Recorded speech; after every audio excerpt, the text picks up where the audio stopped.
question is, what was the first church you joined? So when you answer it to the person and people at your table, you need to tell them what city it's in, what denomination, if you remember, and what did the exterior of the building look like, and what did the interior of the building look like.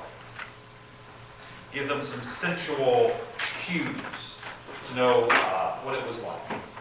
So, what was the first church you joined? Tell them something about it. Tell them how old you were when you joined that church. All right? That's the first question. The second question I want you to do, so you'll take about 5 minutes with that, everybody talk. And then the second one is, there's a difference, and you know it, between being a member of a church and having a spiritual experience.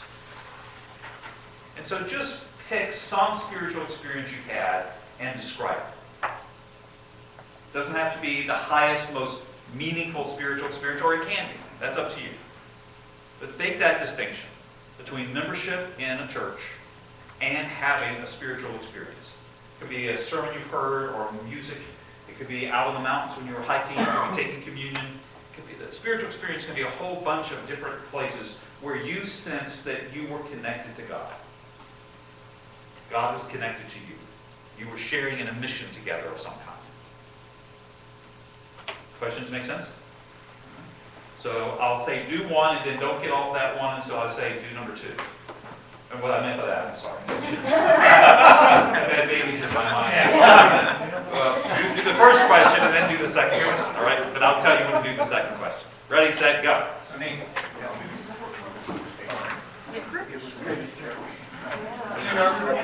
You were here last week. I'm Amy. I believe, if I first heard that, the linoleum flooring is exactly the same.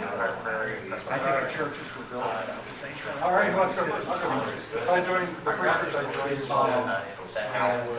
You can imagine like a little house with a very right. It was an outreach.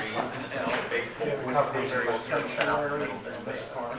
I remember the right side about 5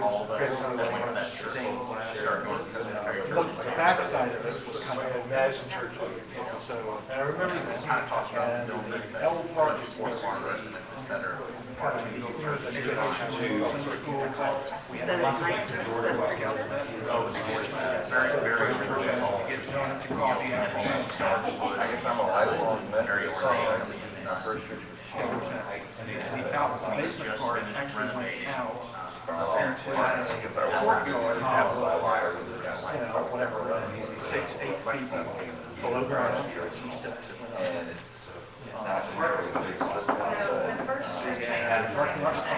it doesn't look like it was on our parents were found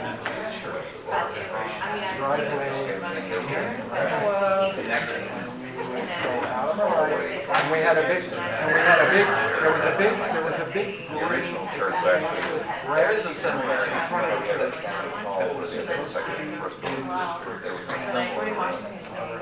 that village for place. I can't tell. I know a lot of things. Oh, I did. My father was Lutheran, so I grew up in Lutheran. Church, I grew up in St. John's. Very emotional, very vibrant.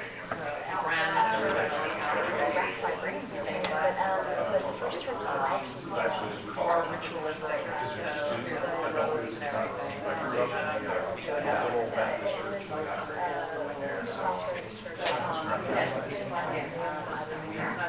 Firm there.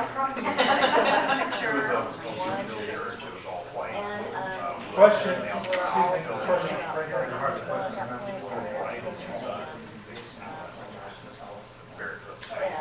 Mike? I got it.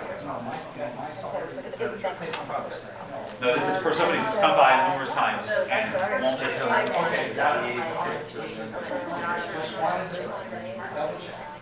I think you wanted to interrupt Josh. I'm sorry. You were getting bored with that incense smoky thing here. So From there, actually, got a picture from Ross. White robe. It was very, Yeah, it's very interesting, it's very different from our churches that I and affordable city center and brightening also really has and then front is pretty course. Yeah, like long hair. That's like the phone. Yeah. Hey. You ready to go on to number 2? Go. Thank you. I was just Joint Calvary United Church in Maryland. Confirmation is a Gothic style cathedral. Big stone walls, glass, and big organ about. But it's Stone, beautiful, got married there.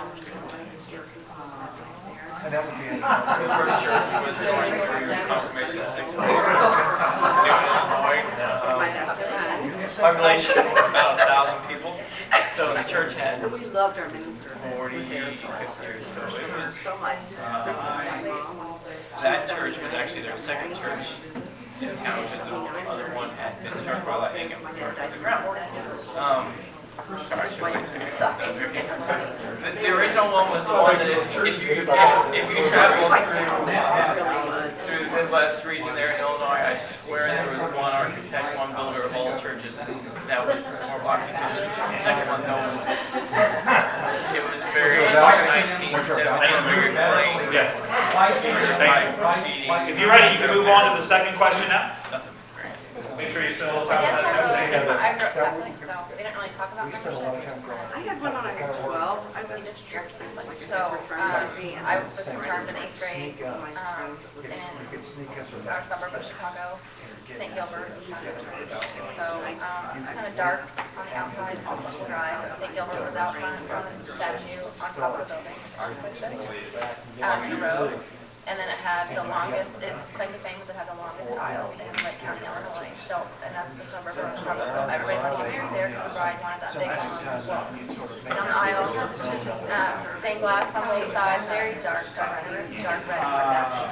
So it was long enough that it had like a whole bunch of views. There's a aisle. So that's the church I knew about. That's where I was. I think we need to go this way. Okay. So, it's not much profound. Not been in church, but I've been in other places, and I tend to call some of my most profound spiritual experiences taking place in like these places. I remember very vividly the experience the first time I ever went to Yosemite National Park. Of just like feeling the presence of God all around me in these like sort of natural settings. All right. Sort of forming the core of the Holy Spirit. Just like it really It didn't make her. I've had a couple of experiences like that.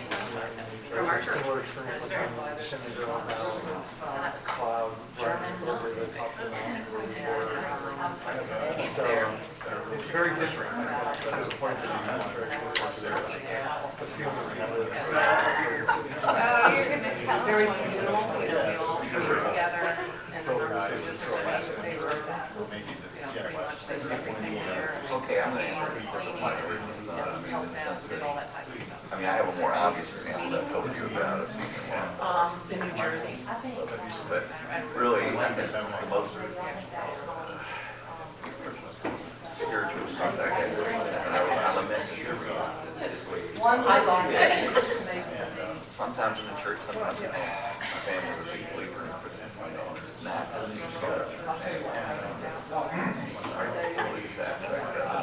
had more time to think about it as a kid. And I remember several years focusing on girls, focusing on what it was called family. And I found out that romantic, I know, but there I get to go parties and fun, everything was on. Whatever was my, time to so I'm going to say that.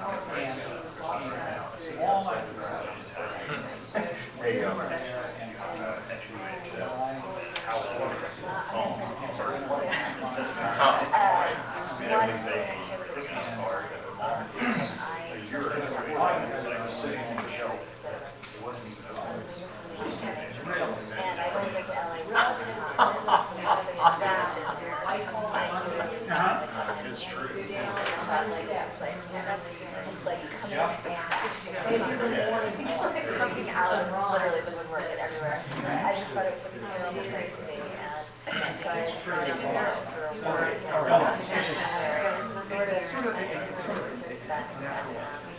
Relatively new believer, and it has not come to us since then.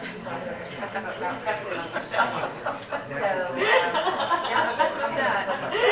this hotel on the outskirts of the It's hard to pick an experience, but So the very first evening, one of the first things that came to mind was just a teaching that I had where I was about to go on even though it was international Right on the mission, I was west of the water, but there's a rock. the mountains and the kind of At one point in time, part of it was, and it's just sort of separate. and Sort of separated by the sunset, and I was standing out there and straight down about 30 and feet all of a sudden, and jump over the hand on this rock and sit there, and it was River Valley Gorge laid out in front of you, and in the fall, so far, I was in that my wet presence. on the back. Two beautiful. The other side was when we were in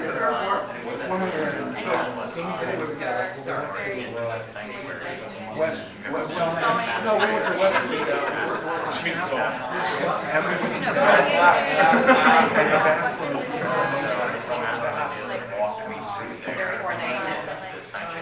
Granted, everything.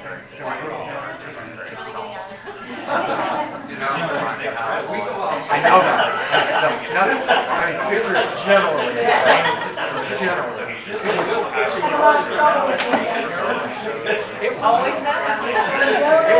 It was amazing. It was truly amazing.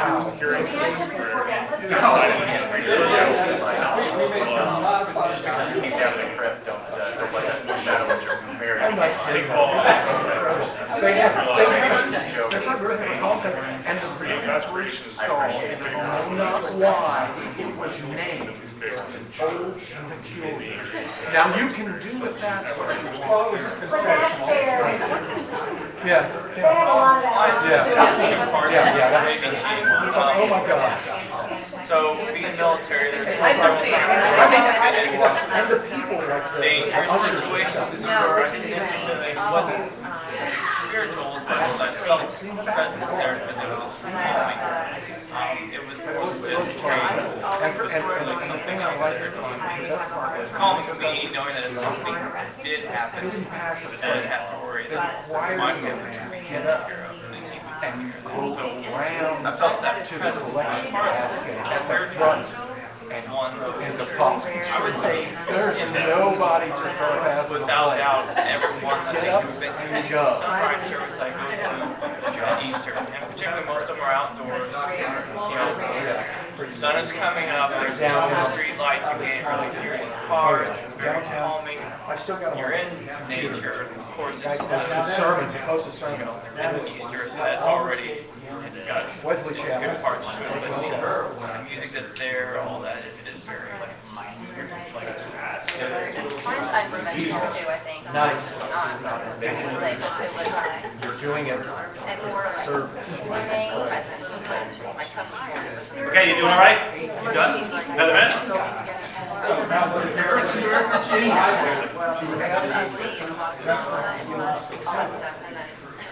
Everyone has to I know, I've heard about that. I've heard about I wasn't worried and I knew everything was fine. But I would tell you, I'm thinking to myself, I would have gone there for the blitz. Feeling like this, I just knew it was gonna be fine, I felt good, I didn't say, I think my baby would be safe. Nothing like that.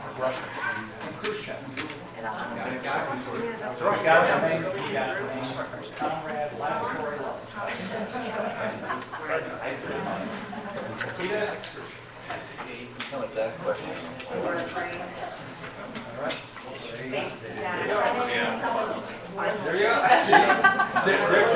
Now, Right. Worked out. I don't want to hear about just a lot of things. I do want to. it's never like a well. You didn't always watch it. Something much more soft. Domestic drama. It's not email to your black. Yeah, I'm sure.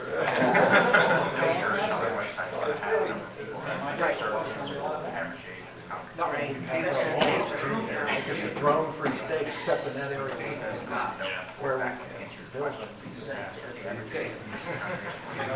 How'd you do?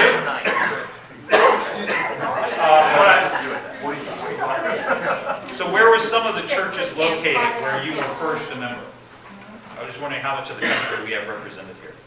Where were you? Illinois? Pennsylvania? Los Angeles? New next. New Mexico? Where you guys? New York? Indiana? Well, pretty, really interesting. How about, what were the nature of the spiritual experiences? What kind of things? Nature. In nature? Nature. For many of us?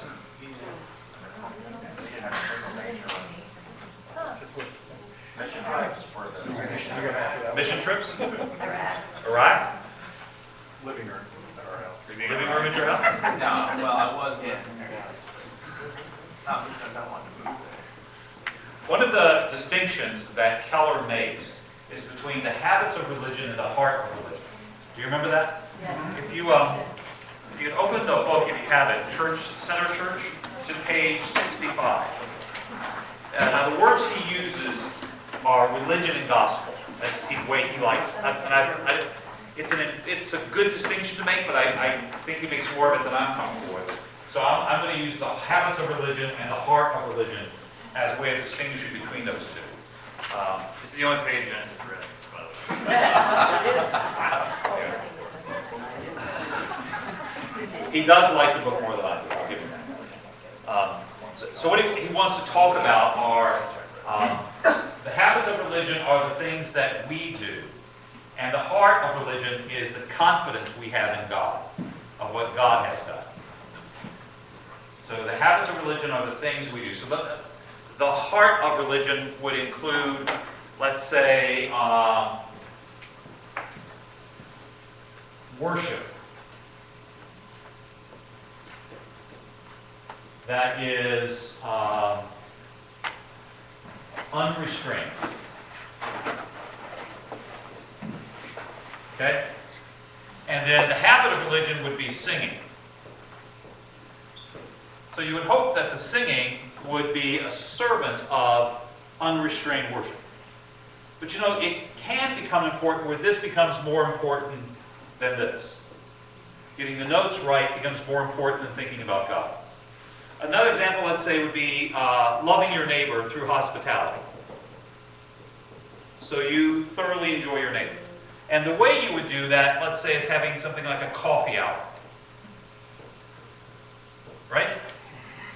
It could be that the coffee, like we moved from the summer to the fall, we moved the coffee hour from this room to this room.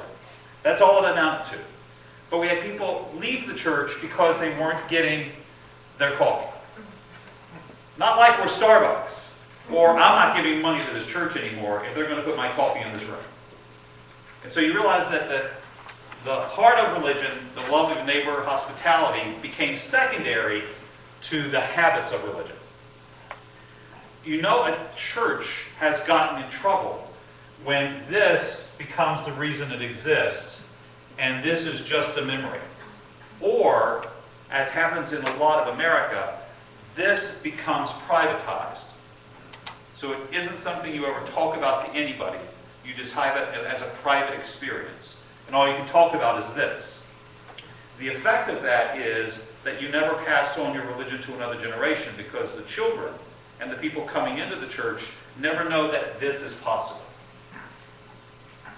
The reason for religious life they never know is possible. Now the way it manifests itself is that this job gets turned over to the institution. So, if you are at church and a young family comes in and they sit down and find a seat, you don't think it's your responsibility to welcome them, take them out to dinner, get to know their spiritual life, introduce them to a religious life, find out what their gifts are, and make sure they get connected somewhere in the church. You've got paid personnel to do all those things. So you just sit back and relax and you hope somebody takes care of it. So that all of the things I just described never happen. Because all the things I just described are part of what it means to be a religious person. So that we had a young family come to the 8:30 service a few months ago. And they brought their young children who love our coloring bulletins that we hand out on Sunday. And they would say, "Mom, Dad, look, look." But the people around them didn't like the noise the children were making. And so they shushed them. The way you do that in a Methodist church is you would never be that rude. You just do the look. And everybody knows what the look means. But they kept coming back. And so the third time they came back to that service, and they sat down in the same pew, because we all do that same thing, don't we? We sit in the same pew all the time. The three families that sat around them moved over to the other side of the church. That shows they're not true Methodist. Are they They still? would never. They would totally do it. So what that didn't occur, these are all good people. It didn't occur to them the message that was given to the young family. They thought they were just, I'm not going to shush him anymore, I'm just going to move someplace else so I can hear the sermon. But the message it sent, to not get that we are the religious body practicing the heart of religion. We don't turn it all over to staff or to somebody else hoping they do it. But we're embodying more and more of it all the time. What they got was they weren't wanted at that service. Unfortunately, they found another service to attend at Aldersgate and are quite happy. But I would think the odds of that happening are not very high. Not the odds of being shushed. I think that's high. The odds of them coming back to the same organization to see if it works next time that surprises me. I'm completely unprepared. Okay. They've learned their stick by now. It's not going to work with someone. We didn't practice transitions or anything. Are you guys all right? Yeah. Are you bored yet? No. Really? That was really good.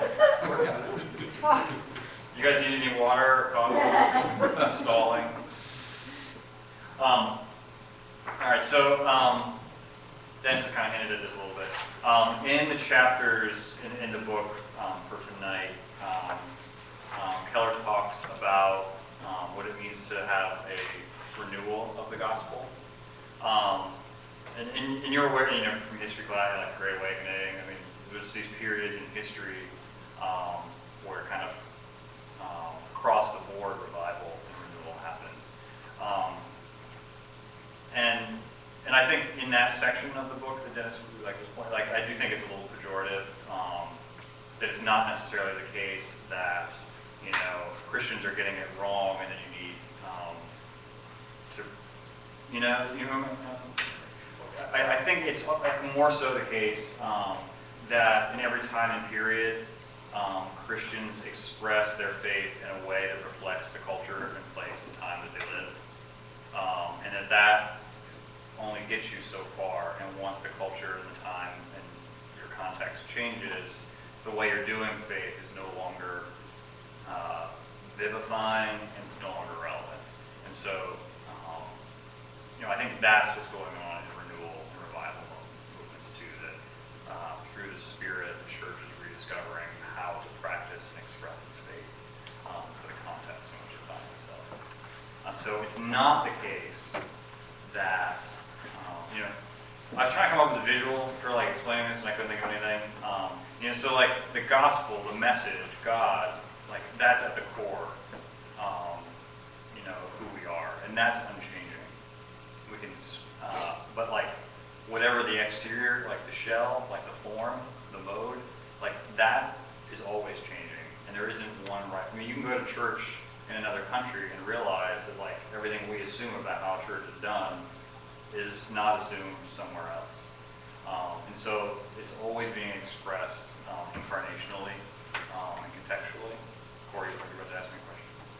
But what you're saying with these periods of renewal makes it sound like what really happens is it's not continually changing. Instead, the organization clings to this is the way we've done it, this is the way we've done it, until you reach this point of tension to where it has to burst open because there's not enough room anymore. Exactly. I think that's it. Yes. So part of what, the work we have is to figure out, what is the cultural context that we find ourselves in? How is our cultural and local context changing? And how do we best express our core message in light of that? And so Dennis wanted to take a little, tour through history. I can see how excited you guys are. So I've done some, What do you think? Dennis had a great idea. this is just, actually was my idea. How long did that take? You would be disappointed if I didn't say that. All right, so this is like sweeping, broad generalizations that also have a little bit of veracity to them. So in the early church, for the first 400 years of the faith, the church existed as a minority within the Roman Empire that was persecuted. And so churches would look something like this. They would meet underground, or they would meet in one another's homes. So if you read Corinthians and Paul talking about all the disputes going on in the Corinthian church over the Eucharist, you won't understand that if you don't realize that basically church is happening around a dining room table, and some people are excluded, and other people are getting completely hammered. And so that's the context. In the early church, because of them being a persecuted minority within the Roman Empire, baptism was about conversion from one way of life to another. And so the vows that we still have in our hymnal, originally it was about renouncing the way of life that you have practiced it in the Roman Empire and taking on a new life. So you take off your clothes and you put on a baptismal robe. That's where all the clothes come from. So it was all about conversion. The role of the clergy, there wasn't any. It was a shared ministry for everybody. In Christianity, that first period was known as the Way. And so Christianity was about taking on the life of Christ, and through the way you live, pointing to the resurrection. So that's key. You guys got that? All right, next big. All right, here's a quiz. One of those buildings is the cathedral at Durham. Another one of those buildings is the castle at Durham. Which is which, do you think? The one on the bottom has got the crosses on it. I think that's the church. I thought you were going to say that. Yeah, that's actually wrong. So the top one is the cathedral. But my point is, you can't tell the difference between the two and how interesting that is. And so after the first 4 centuries, Christianity goes from being a minority within the empire to being the religion of the empire. And so now churches look exactly like governmental buildings. They look like castles. The Archbishop of Canterbury dresses kind of like the King of England dresses, to this day, which is just ridiculous to me. And so now baptism isn't about conversion, and the Eucharist isn't about a celebratory Passover meal around a table centered around the meal. Now, baptism and the Eucharist, they become what we call sacraments. So now they're dispensed by a priest to an individual person, and you need them not to change the way you're living, you need them to get into heaven. So this is where the whole idea of if babies die before they're baptized, they go to hell. That you need, so every time the Eucharist is celebrated in the Mass, it's like you're repeating the sacrifice of Christ over again, so that the atoning work can be accessed in your life. You'll be forgiven. You can have salvation. And so this is where you have, so now clergy, you have a special group of people called priests who are dispensing ritual actions for the laity. Got that? So transubstantiation, the crucifixion is taking place and that's why distinctions about transubstantiation are so important. And that's why, you know, you can't drop it on. I mean, it's, yeah, you don't want to spit Jesus up on accident. And so Christianity now is about, so it's gone from, you know, a religion that was known as the Way to a religion now that's primarily preoccupied with eternal, you know, heaven and hell. Next, you have the Enlightenment. And so the church goes from being a religion of the empire to being reflective of the individual nation states where they reside. And so they have less authority across the board. And with the advent of the printing press, it's the Bible is available to everyone. Individual thought and reason and liberty are now kind of like the paradigm around which people think of everything. And so now you have churches where this is Christ Church in Old Town. This is just funny to me that you can like Google anything. So and it's just fascinating. So this is like an Anglican church where you would expect like the altar table to be front and center because that, like Eucharist, is the main part of their worship. And yet you have a gigantic pulpit, like completely out of scale. And so now churches look, I mean, they start looking like schools with like, you know, a giant pulpit where the teacher, and so now instead of priests, you have clergy who are primarily known as preachers, and teaching becomes the main focus. And so baptism and Eucharist now are just symbols of doctrine. And that's what Christianity is primarily about. It's about having the right beliefs and having the right doctrine. Dennis, you want to say anything else? It's a great example. Yeah, I preached at like Princeton like one time before I graduated, and like I was just like you have to take like an elevator to get up to the top of it. Like, it was just absolutely ridiculous. I mean, it's just funny. So then, all right, from that, all right, so the next things are primarily just American culture. And so when the Methodist movement, and like just the Christian movement in the United States started, it was during the agricultural period, right? And so you have churches, little country churches, the community around it is known as the parish.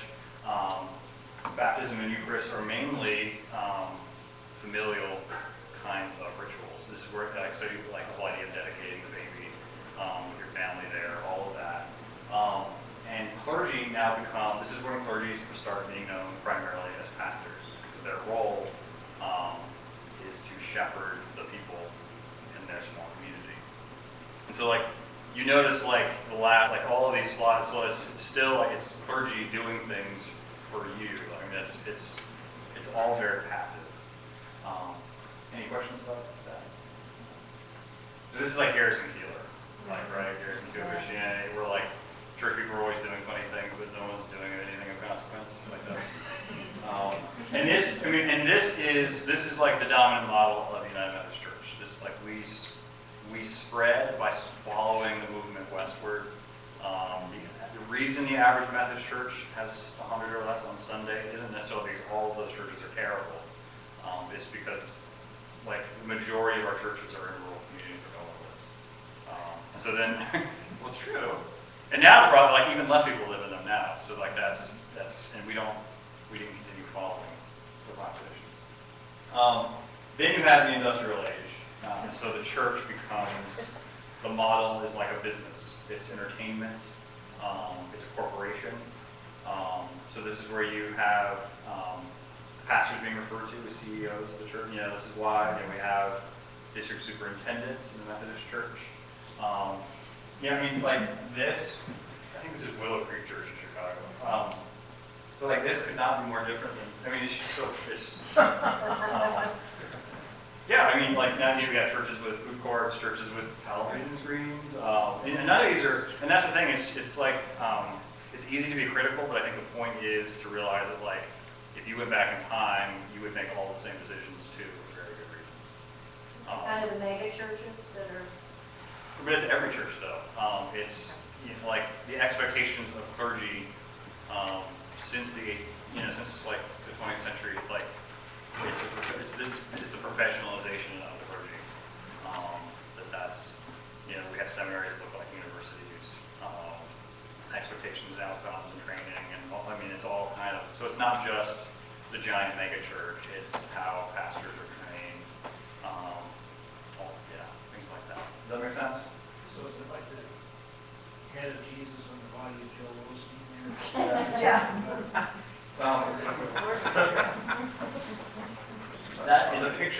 this is, I mean, but it's interesting though, because it's,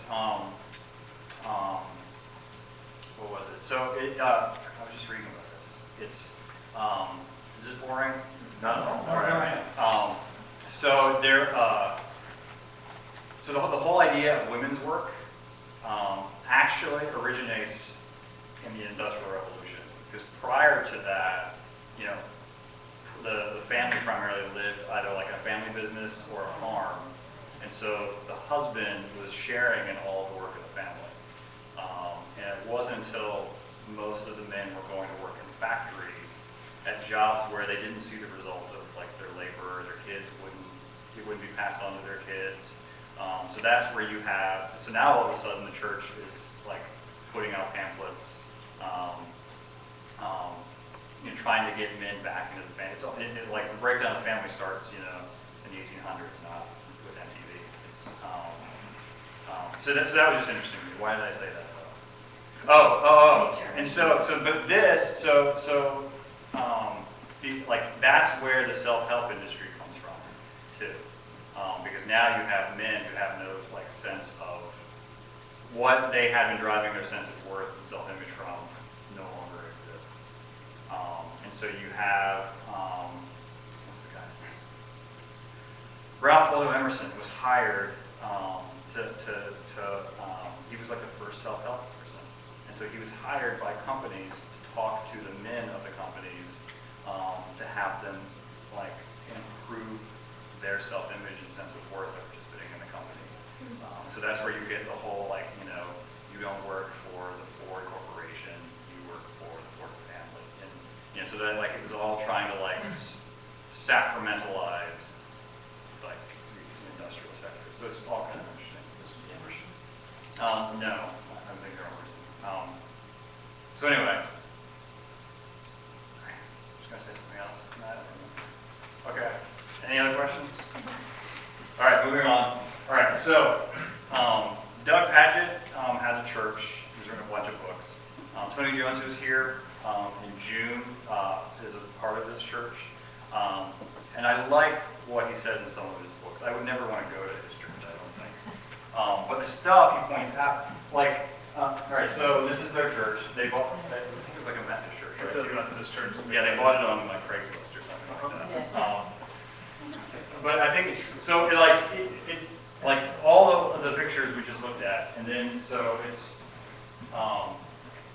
you know, so like they returned the sanctuary back to the ground, like the ancient church was meeting. So now it's about the community looking at each other. You know, they've taken the cross in the altar area, like the sacred space, and now like when people join the church, they put pictures of the family out by the cross. And so like it's like those people are sharing in what used to be off-limits sacred space. And so it's like the component of like dialogue here and community and relationality is very intentional. Pews are taken out.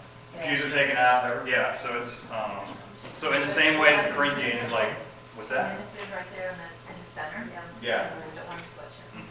And so They're not consuming beverages. I think they might be. Jason, but it's you know, in the same way that the Corinthian church, like, I mean, this is not that far from, like, I don't know if I would want to do that, but like the intentionality behind it is impressive. Jason, yes. that church also, as it's grown, it has shrunk its staff, Yeah.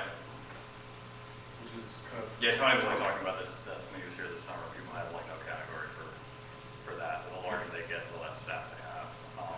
More lay. Yes. Members of the church do the work.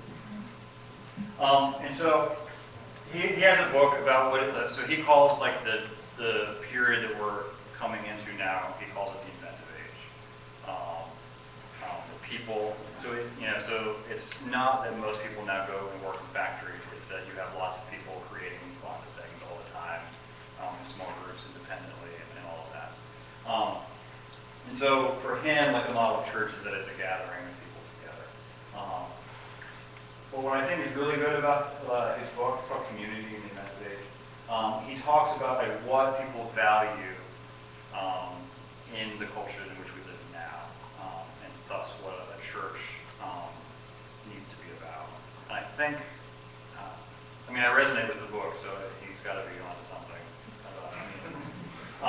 And it's reflected, it's also reflected in the Pew Survey on Religion that came out this past year, and what people value and don't. And so it says, you know, like, the number one thing is people want to feel like they are participating in something that is meaningful, that they're making a meaningful contribution to someone else's life, or to the world, or to their community. And so the flip side of that, or the shadow side of that, is that people no longer feel duty bound at all to go to church. That whatever, you know, made Steve Larkin get up at 7 o'clock every Sunday morning and put on like fancier clothes than I've ever seen in my life. That people don't feel that way anymore. That for people in our culture today, community is an end in itself. And so it's not like hospitality, like offering coffee is not something we do to get people through the door. That hospitality is an end in itself, and a means of worship and experiencing grace. But that means it has to be genuine and authentic, and deep.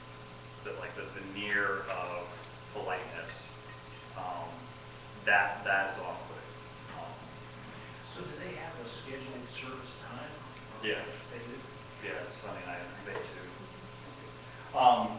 So he talks, the other thing he talks about is relational authority. And so it's not, and this is definitely true in just how people interact with Dennis and me. It's not that by me being a minister, I have some special authority that like you resonate with or give to me. You know, the idea that a priest is somehow a different person that you should listen to doesn't exist. It's how I relate to people that gives me the authority that I have with them. And there was an article in the Washington Post after the election talking about how, what was it?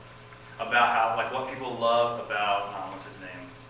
Chris Christie and Joe Biden is that, you know, with Facebook and Twitter and celebrities being available to us like all the time, the more real someone seems, like the more authority they have. And that, you know, so 15 years ago, Joe Biden just like made you cringe, but now like he's like your like, you know, drunk uncle at the party. So there's like a reality behind those things. So, and this is like the most important thing, and something we're going to talk about next week. He talks about participation being a practice. Like he talks about the priesthood of all believers being the one thing that the Reformation was all about that the church has never actually taken on. So that's different from we're looking for volunteers to help do this, that, or that. It's that the priesthood is really it's shared by everyone. And so it's not that the clergy are the leaders or the priests. The metaphor he uses is that the pastors or the priests are hosts. So we're hosting a conversation, we're hosting an event, but like the ministry is owned by everybody. These things make sense? One of the churches that in the area that I was assigned to research, they're down in Morton, I think Tropic Bay. Anyway, they don't have any preachers. It's just the lady. They take turns leading the services. Yeah, see, that just sounds painful to me, but I respect the thinking behind it. Is it a denominational church or not? Non-denominational. Yeah. How many people? It's pretty big. This is one of the bigger ones. 100 and some people. So this, just the last things. He talks about creativity and beauty being, so in the industrial age, it was certain skills that people valued. Now that we can see everything that people do all the time, creativity and beauty are like, those are the values that people esteem. And so for church to be an unaesthetic experience is counterproductive. And then the last thing, and I think that's probably the most important maybe, he talks about how there's certain things that Dennis and I know that you all don't know, but there's nothing that we don't know. There's nothing we know that you can't know by spending a few hours on Wikipedia. So, you know, it's no longer the case that we're the most educated person in the community. It's no longer the case that you don't have access to everything that we have access to. So it's not about the preacher like explaining the Bible. It's not just about information. It's about how do you apply that information to your life. And so the ability for the church to take the message and make it relevant and applicable to day-to-day living is important. And just like the idea, like, so I was talking to Dennis, like, I'm sorry, I'm talking too much, but I'm just going to keep doing it. Tom, the Friedman, the guy that writes for the New York Times. Yeah. So yesterday he was talking about this massive open online course that a philosopher at Harvard teaches. It's got like so it starts next week. I'm registered for it. It's a class on justice. It's got millions of people who have signed up for it. So the article was going on to talk about how in the future people aren't going to care about how you acquire the knowledge you have. It's just whether you can actually do the things that you're supposed to learn. And he talks about how Harvard Business School no longer offers their introductory accounting class because there's a guy who teaches it at Brigham Young who does such an excellent job, and all their students were like watching that class online anyway. And so they just decided to stop doing it. And so his point was, thanks to the internet, people have excellent forms of this and that, like at their fingertips whenever they want it. And so it's not good enough just to be average anymore. And that's true too. That like if I didn't like if I like were in your shoes, like I can't think of very many churches I would ever like go to. And I would probably like listen to like this person or this person or this person online, and like that would be, and it just sounds terrible, but it's. I mean, I'm just amazed that people actually go to church anymore, having suffered through some terrible surgeons. But no offense. That was. You had mentioned that before. How in the world does this community thing go about if you're tuning in online? Well, see, that's the thing. Like, because I was like, you want to cut me off? Don't you? No, I just was tired. But I was thinking about that because it's, so, all right, so I invited people to like join this Karl Barth like reading group on my blog. So I've got like over 45 people now who have said like they want to participate in some way. If I had said I want to have a Bible study or Sunday school class where we're going to like, do this, I would have Mike Crane show up. and he would be the only one who would show up. And so like, so today I get an email from this Orthodox priest in Brazil who's read, section 1-2 and like had all these questions. And so like, there's a level of communication that's happening even though I don't even know who this person is. And that's not like complete community, but like to say it's not community at all, I think is a mistake too. Yeah. So. I see what you're saying, but I think what you said is the point where I'm not recommending that. I'm it's just. a world full of people, in a room by themselves with a. But in the statistics, I don't know if like what you have, because Amy showed me some other stuff today, but it's true that our competition isn't just soccer or the other churches. It's freaking Joel Osteen on TV and. Well, I'll tell you what. Just on that point, for the last, I don't know, week, I'm in a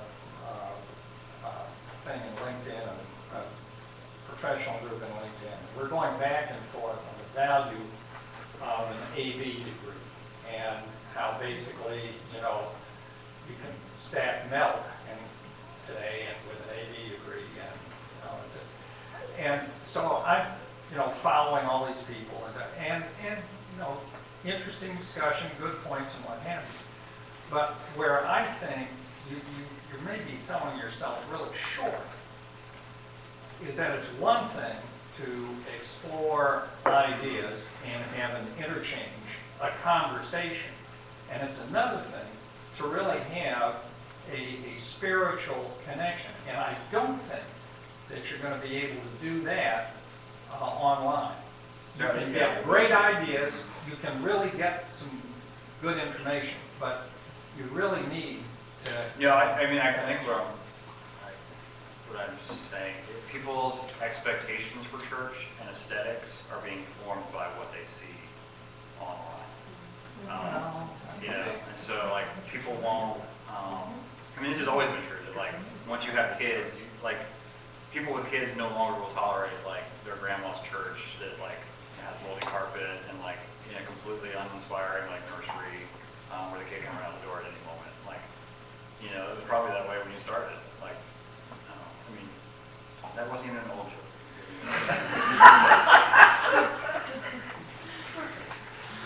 Okay, so where I want to do with this incredible historic study that riveted all.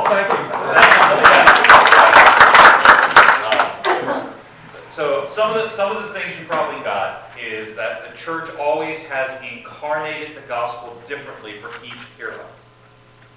That the megachurch is the exact right development of Christianity in the 20th century. It isn't wrong. It's everything every denomination has been aiming toward throughout the 20th century. And we are on the verge of a new century with a whole new aesthetic and expectation of the church. So I have 3 questions for you to consider around your tables. What is the heart of the church that we're going to be creating? We talked about the heart of religion. What is it? And what I want to propose on top of what Jason said is, if knowledge no longer is at the heart, what is? In other words, if you can get the knowledge anywhere, what is it you want to get at church? And it can be the community thing you're talking about. If knowledge is now available everywhere, what is it the church offers that is not available everywhere? Okay? So what is at the heart of our church? So we don't confuse the habits of religion with the heart of religion. The 20th century incarnation of the gospel with what is needed for the next incarnation of the gospel. What will be at the heart of the new church? Then I want you to create, this is just topics of conversation, because if you get any of these solved tonight, you write the book and the Christian movement for the 21st century is set. We'll know what to do. A 7-word tagline for the church. Just do the gospel, or whatever you want to come up with. It has to be less than 7 words or less. A motto, slogan, inspirational line, mantra. What? Haiku. 7 words. And then the third are Church of the Haiku.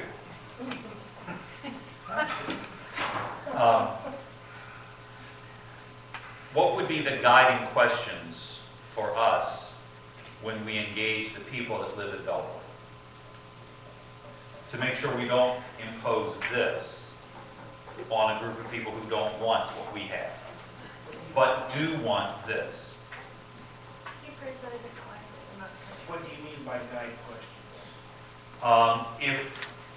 In the fall, we're going to sit down with, if 20 people from this group will sit down with 20 people from Belvoir to create a religious experience, a Christian experience, what questions do we want to ask and answer so that we don't confuse the habits of the 20th century church with the religious experience that we all desire.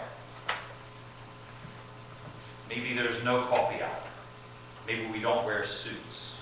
Maybe we don't use the Methodist hymnal. Maybe it doesn't meet on Sunday mornings at 11.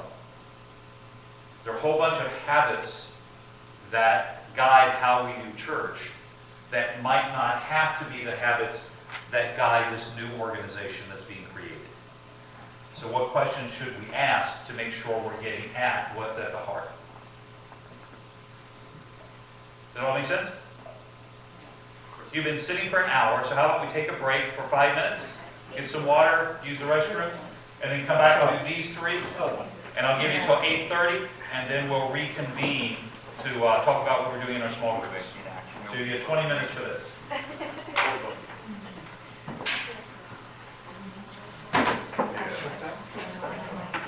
The Narnia.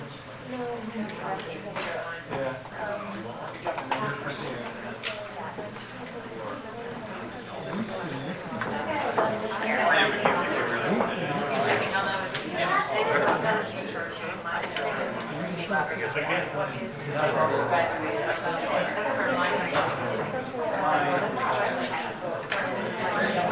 didn't have that criteria. I've got some West, Every church I but it didn't go for it. it's Still, so Yeah, the one I looked at, yeah. So I thought, you know, it's like Jason was saying. I think it's like, it's like, theoretical.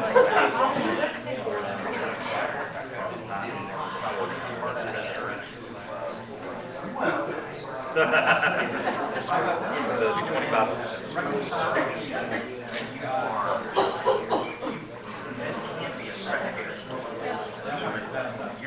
There are only two kinds of people in the end.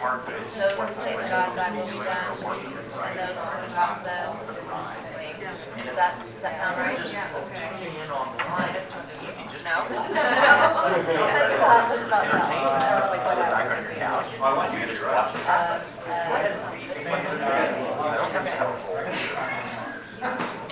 There's still something.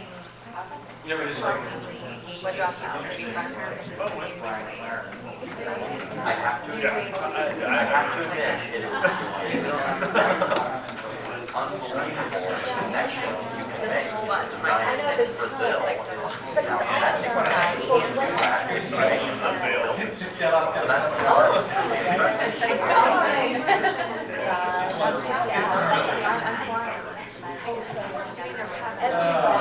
When you're whatever, you're not in their own way, and they're focused and pass out. Is for all of us. So that first finish there. Go out with the person, but until they come back to it, rather than looking at each other, then it's just looking as like one way. I just crazy. I got that. And then after your kids go to university.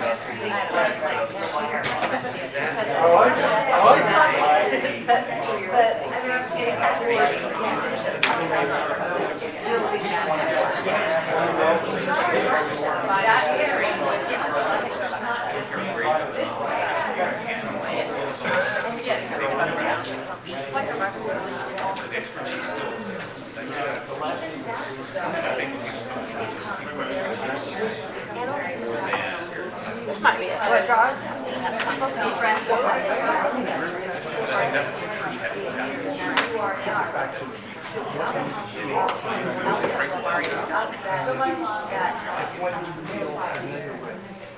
Uncomfortable with my life, but God is bringing me forward.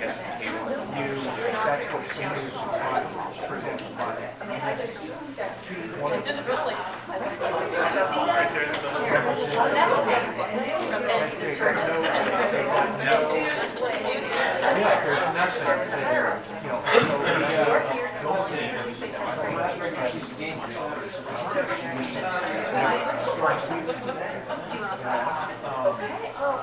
about it, but, you know, I mean,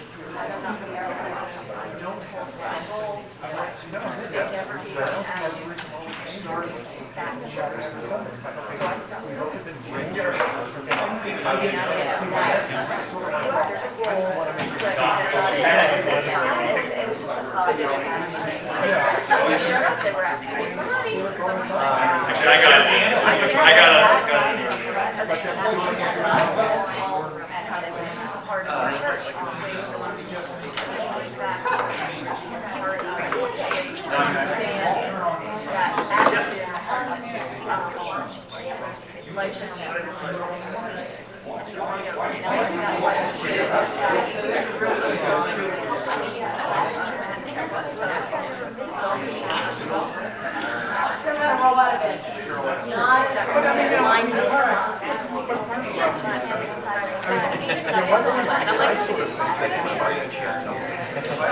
days that are actually. Because we had so many. God, you like, Jim and Tammy Faye. But I know You know, when you're on. Yeah, Jimmy Slider. And the second time around, it's like, you just have to forget. Watch it, somebody pops up in the window, or they click, I want to talk to them. God is part of it. God will take that. And again, one attention. Good. I was there. We used to do it live. Cool. Saves it. One time, in the middle of the circle, yeah. We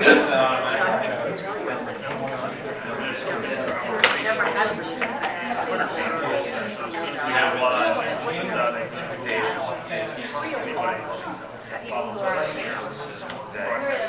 I have that I don't know I have. What about the station and stuff like that? The email account, do they handle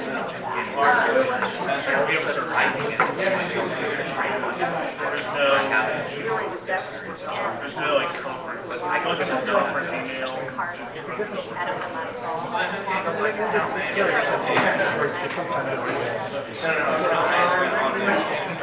Oh, we have a contract.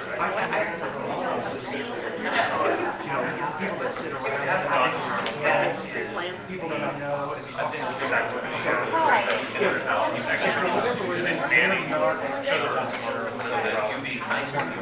see, I mean, it's conference contract, and it's take care of like It's church by church. Church that's part of the conference doesn't try it's not the same. I mean, you can look at it. okay. You want to look at it. You can look at it, set that up. The conference, maybe it's cost savings. I think it's with Becky. But then on the other hand, it's sure that lose plug in. Then I agree with the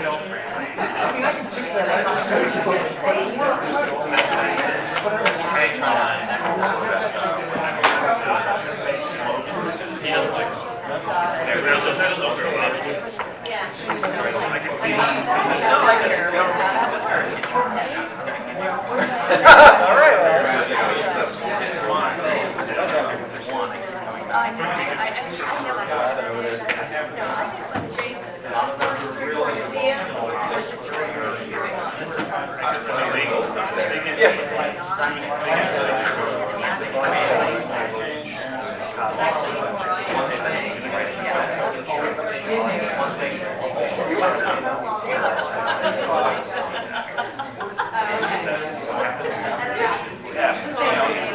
But it also feels very much like military monitoring.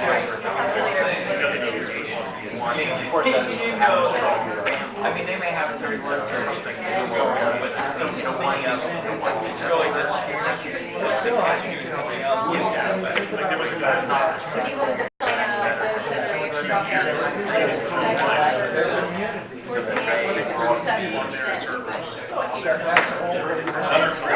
That's why he was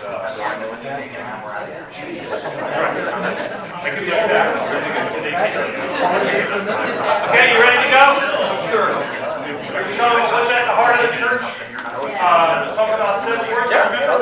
We're here, Becky McConnell, our church administrator, was here last week, and she said for her Baptist church, touching God, touching people is their tag. It's only both, she did it in 4 weeks. And then what are the guiding questions? So go until 8:30 and then we'll see what the groups are doing. Thank you.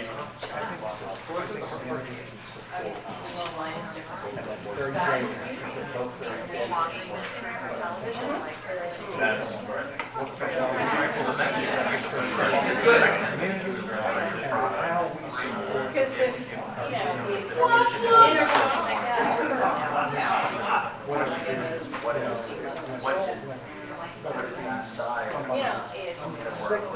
This is what it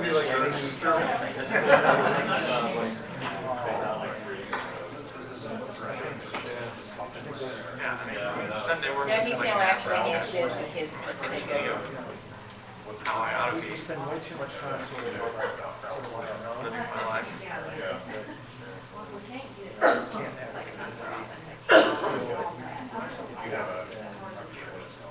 a little to keep each other.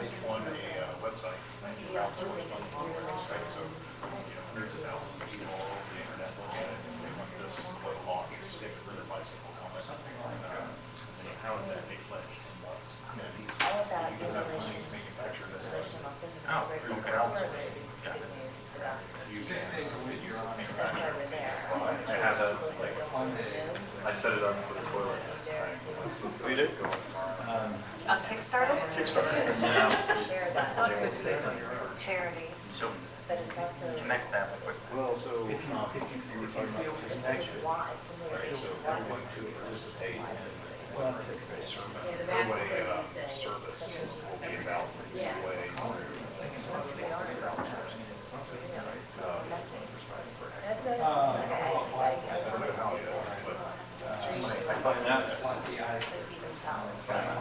I thought of doing that, like last month or so. It's like, this is scripture, I'll be working on a sermon during the week, and you can access it.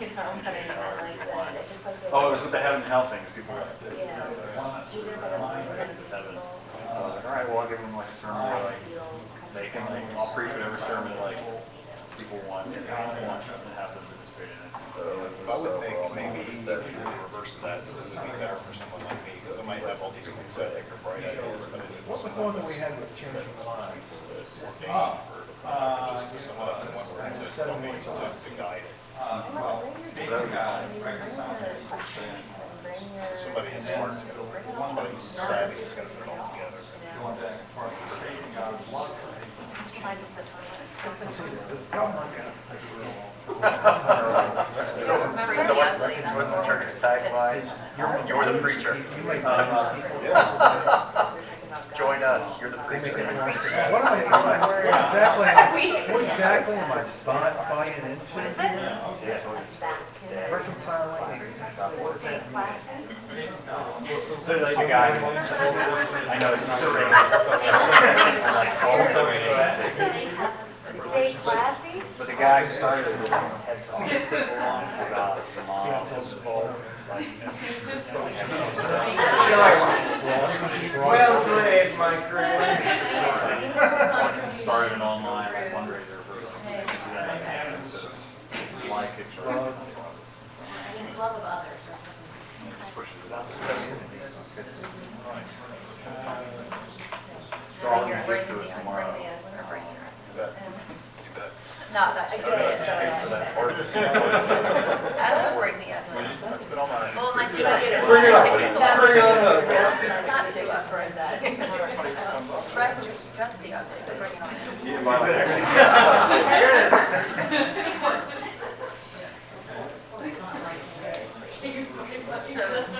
Part of our church. You read that? Say I can get it. Okay. I have single time you should So you want to do 7 words, you want to come back to 7 words? 7 words is hard. That's judgmental. That's why meaningful. Who's going to be meaning? Who's going to be making the decision on whether it's going to be? Something about days. Today. Reality is God. Because I don't think many people today Things are aligned or lots of action.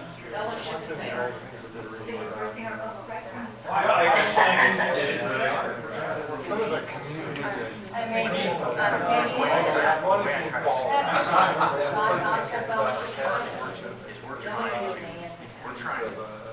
Reconciliation, love. Move them around. Somehow separate this from My daughter's Girl Scout troop, when I joined, they sent out a thing, before you join, this is what you need to know. This is an adventure group. We need to adventure. And it kind of, that's what, this, it doesn't, be your typical regular meeting. We are going to work, we are going to move, we are going to accomplish things. And that kind of is reminding me of what you were saying. This is every month they got. And everyone around here. Heretofore, I like that. Let's start. I do like, I still get back to, I'm a big, I am a fan of changing lives. Because I really think that's. Yeah, see, there you go. What would draw you? What would draw you to participate? What's the environment? Do you ask what you want or you don't want? And I was shocked. What are you missing in life? You know, but everybody, they're right. Like when, they have to be on the genuine. But not limited to.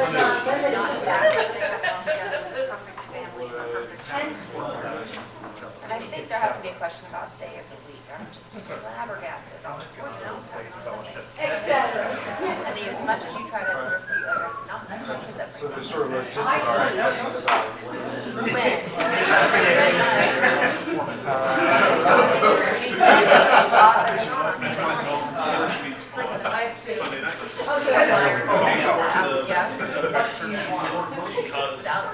It is simple, but I think it's much overlooked, because I think the thing we have to avoid is trying to impose what we do. Because if we were perfect, So we'll just go for all the time. something sort of the atmosphere of it, right? Well, no, that's. Casual, comfortable. What can we do? Yeah, they are. Because you said you wanted to crack. Like my daughter said, you told me last night, I got a car. Oh, I get that song now. It's sort of, it's simple, it would be simple, what's, what Right. type of religious Things will support, happen, but you have fellowship. because you have faith during the bad times. And even if they start with, I'm not looking. So we ask what their pastors Blank, think. blank, blank, or move into the, what I will want is. These are people that are not in the same church or involved in Right, the like, church. make one thing, I'm not. They have a pastor. Jesus found you today, what would you say?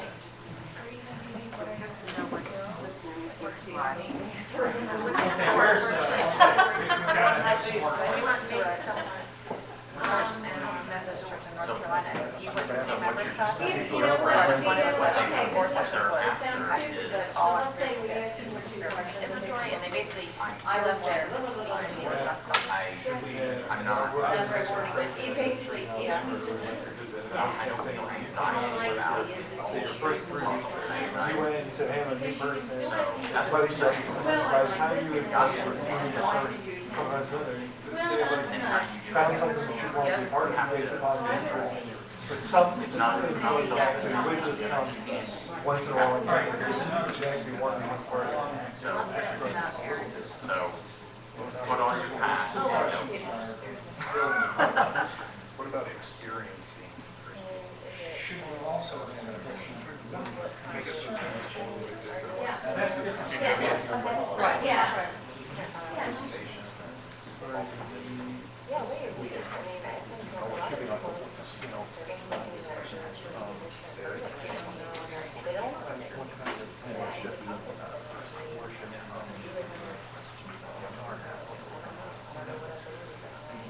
I would make conventions. What would be your, Even if there's not one around, and they know they're meeting in 2 years. Yeah. worship experience? Because a lot of the issues more, worship is really what's that about. That's a problem, because it's definitional. People don't have brains, so that sort of general questions about what we want to come back, what we want to actually involved in, you have worship experience. To fall back on. Well, But you're here for that today, what do you mean?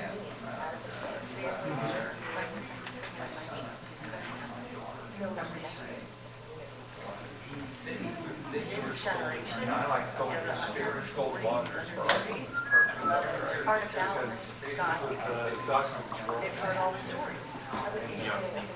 Or maybe I got it. Because I really, my thought is that this is really God, each one of those words you said it all. the first step of our, Serve, love, belong. we can serve everyone. Belong to God. These websites. That's exactly right. Maybe, But then it also fits with serve, serve, love, And there's something like, what would be your role in worship?